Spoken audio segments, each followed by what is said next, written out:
Man, I'm telling you, the Cleveland Browns aren't just hype at this point. After this 2019 NFL draft, the Cleveland Browns are legit. They have the roster to do this thing. They have a roster to not only make the playoffs, but actually make some noise in the playoffs in 2019. It's Mitch here of the Bottom Line View, here to give you my analysis, my thoughts on the 2019 NFL draft for the Cleveland Browns. Gronk, spike the like button, subscribe to the channel for more NFL. Let's get right into the analysis. The Cleveland Browns, man, I'm telling you, this roster is really, really good. And I'm not just saying that. I'm not just hyping them up for no reason. Like, this roster is really, really good. And to me, the pressure is on two people. One, it's on Baker Mayfield to take that next step as a quarterback in his second season because he's been given every tool at his disposal. And number two, it's on Freddie Kitchens. Freddie Kitchens needs to make sure he's on his game in his first year as a head coach. And that's not an easy task to do, especially with all these personalities that have really, made the Cleveland Browns. So this 2019 draft, though, I think they did another good job. I'm not going to say it's like a great draft or anything, but I think the Browns did a really good job of just, again, surrounding talent around their quarterback, their franchise quarterback, Baker Mayfield, right?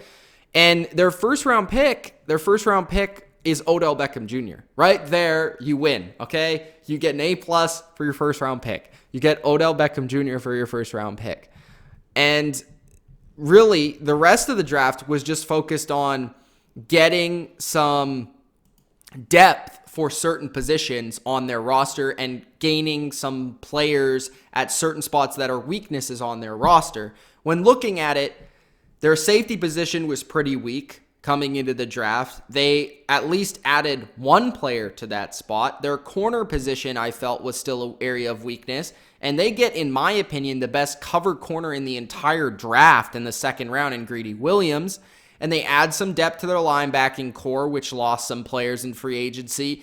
They add another offensive lineman. I just think the Browns, what they've been doing overall over these past couple of years has just been really something to watch. And this draft is just another piece of that puzzle. So in the second round, as I mentioned, they get the best cover corner, in my opinion, in the draft.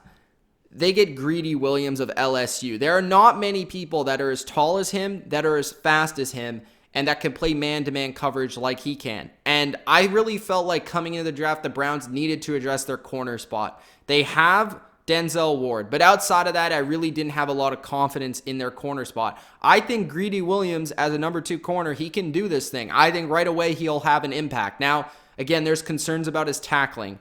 I'm not worried about tackling in the NFL when you can cover the way that Greedy Williams can. If Greedy Williams can cover the way that people suspect he can cover, then I'm not worried about tackling. In the third round, the Browns addressed their linebacker depth issue with Sione Takitaki, a great name, first off, from BYU. Player that can kind of do a little bit of everything, whether that's linebacker, playing a little bit on the edge. He's only 6'1", but he has great effort. He's a player that goes all in. He's a great tackler.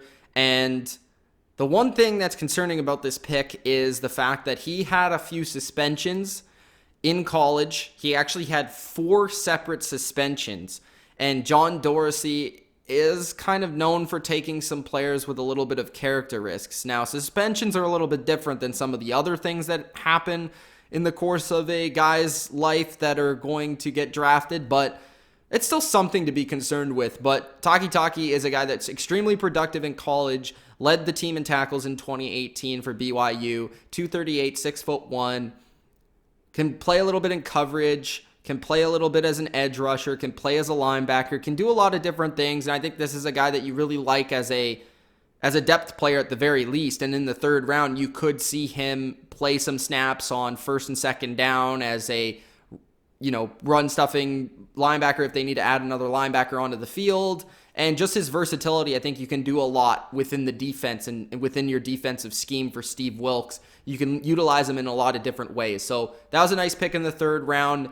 Because if he works out, he has more talent than possibly in the third round, but the character concerns were the reason why he probably was there in the third round for the Browns to select. Some teams kind of stayed away from him a little bit because of those concerns, but he has a lot of skills. He has the effort, and the effort on the field is there. It's just the off-the-field issues that might be a little bit concerning if you're a Browns fan. Fourth round, they go with a safety from Miami, Red Wine, and again, they needed to address that safety position. He played a little bit of corner. He played safety as well at Miami. And using two of their top three selections on secondary players, I think, was wise. Again, this was a team that I believe needed some safety help, needed some corner help. So Greedy Williams, Red Wine, two solid picks here. They just add some depth to the safety spot. They have Morgan Burnett, the veteran that they brought in from free agency. They have Demarius Randall as well. Demarius Randall was decent last year for them overall. Red Wine will just add some depth and add a third safety into that rotation. They also have Whitehead there. But none of these safeties are like out of this world great. I think still safety is a concern, not necessarily a concern, but an area of weakness for this roster. And Red Wine hopefully can add some depth and add a bit of ability and versatility to this spot. As in, he's been a corner, he's been a safety. So if you need that corner in the box a little bit, he can add that. If you need a safety, he can add that as well. So they get that in the fourth round. And then from there, they get Mac Wilson, another linebacker from Alabama. He's an inside linebacker, another guy that can add some depth to this spot in case one of these guys go down, and Kirksey or Schobert, he can step in and play more of the inside linebacker role while Taki can kind of play a little bit of everything. So another nice pick here, and this is more of a character pick from Alabama. He's played in Nick Saban's system, experience, all that sort of stuff that you get in an Alabama player here in the fifth round. And then they get a kicker in Siebert from Oklahoma in the fifth round. They had a lot of kicking issues, especially at the beginning of the year last year. So it's nice to see that they addressed this in the fifth round with Siebert from Oklahoma. I think that overall he had 17 of 19 from under 50 yards, so he's very accurate. He's 88 extra point attempts in his career. Overall, I think, you need a kicker in the NFL today, really ever, but today especially, because there's a lot of extra points that get missed, and sometimes those extra points are a big deal. And they end up losing you games. And especially in the case of field goals at the end of games, if Siebert is worth the pick in the fifth round, he is probably going to challenge Greg Joseph for the spot as a kicker. And we'll see if he can win the job. But, the Browns felt he was worthy of this fifth round selection. And usually if you're a kicker worthy of the fifth round selection, you're probably decent. And overall, this was not the first team or the only team that actually made a play for a punter or a kicker in this draft. There was actually quite a few teams that made a selection of a punter or a kicker at the end of this year's draft, and the Browns were one of them. Sixth round, Forbes, offensive lineman from Missouri State, just another offensive lineman that they can add to their depth chart. Overall, the Browns' offensive line is pretty good, and their interior offensive line especially is decent, especially with Treader and Bitonio, but they did lose Kevin Zeitler. They're replacing him with Corbett at right guard. So Forbes is probably going to add just to the depth and probably compete with Corbett for a spot there. I'm guessing Corbett's easily going to get the starting job, but at least there's somebody to push him there on the depth chart and just to add a little bit of depth to that position in case anything goes wrong with injury and that sort of thing. So that's their sixth round selection, and their last selection is another corner in Donnie Lewis Jr. of Tulane. So another corner, they add 3 in this year's draft. Nice to see that they're just continuing to add to their secondary because, as I stated at the beginning, I think their secondary was their main area of weakness, their main area of need, and it was nice to see that they spent 3 picks on their secondary. So overall, I like this draft for the Browns. I think with Taki, you have potentially a player with a little bit of character concerns that can end up being better than his spot selected. So a little bit of value in the third round. I really love the value for Greedy Williams in the second round, as I thought he was for sure a first round pick.